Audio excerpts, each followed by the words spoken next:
एक समय की बात है, हमारे प्यारे मुल्ला नसरुद्दीन अपने प्यारे गधे पर सवार होकर बाजार की ओर चले जा रहे थे। सिर पर उनकी जानी पहचानी बड़ी सी पगड़ी, हाथ में उनकी भरोसेमंद छड़ी और होठों पर हमेशा की तरह एक शरारती मुस्कान, जो मानो दुनिया के सारे रहस्यों को अपने अंदर छुपाए हो। बाजार पहुंचते ही लोग उन्हें देखकर उत्सुकता से पूछने लगे, मुल्ला, कहाँ जा रहे हो? मुल्ला ने अपनी छड़ी घुमाई और बोले, दिमाग खरीदने जा रहा हूँ। सुना है आजकल सबको इसकी बहुत ज़रूरत है।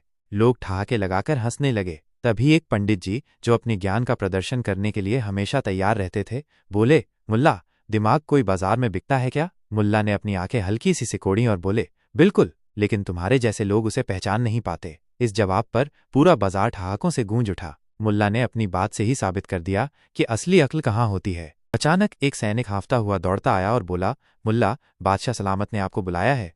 मुल्ला ने अपनी पगड़ी जरा और ठीक की, जैसे कोई बड़ा काम करने जा रहे हों, और पूछा, क्यों, कहीं उनका घोड़ा बीमार तो नहीं पड़ गया? सैनिक ने जल्दी से कहा, नहीं नहीं, उनके राज्य में कुछ अजीब हो रहा है, सब कुछ उल्टा पुल्टा हो गया है, मानो उल्टी दुनिया बन गई हो। मुल्ला ने अपनी पगड़ी पर हाथ फेरा और एक गहरी सांस ली। तो चलो, अब मैं इस उल्टी दुनिया को सीधा करके ही लौटूंगा। उनकी आवाज में एक अजीब सा आत्मविश्वास था, जैसे वे किसी नई पहेली को सुलझाने जा रहे हों। उल्टी दुनिया का हाल।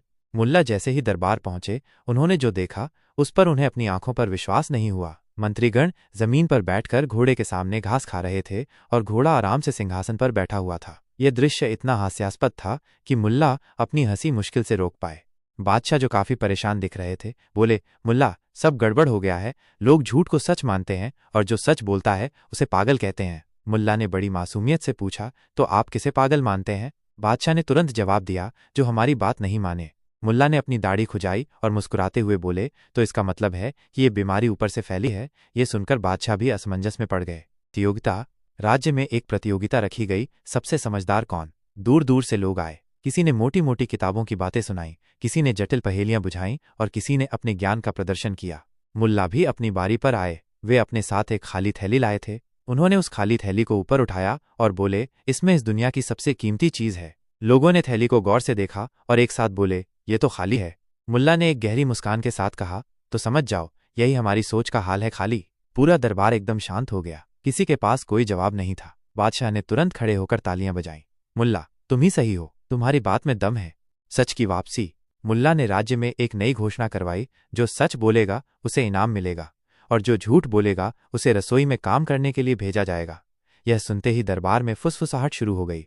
एक आदमी बड़ा इतराते हुए आया और बोला, मैं इस राज्य में सबसे सुंदर हूँ। मुल्ला ने बिना देरी किए कहा, रसोई में जाओ, तुमने झूठ बोला है। दूसरा आदमी आया, सिर झुकाए हुए, और बोला, मैं मूर्ख हूँ। मुल्ला ने तुरंत मुस्कुराते हुए कहा, इसे इनाम दो, कम से कम इसने सच तो बोला।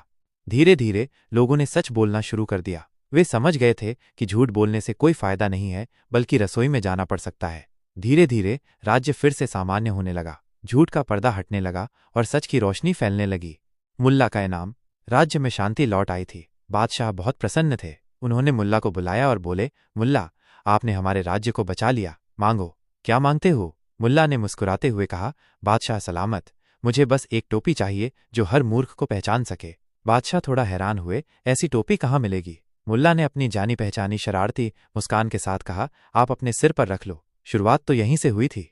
यह सुनकर सारा दरबार ठहाकों से गूंज उठा। मुल्ला ने एक बार फिर अपनी बुद्धिमानी और हास्य से सबको निरुत्तर कर दिया था।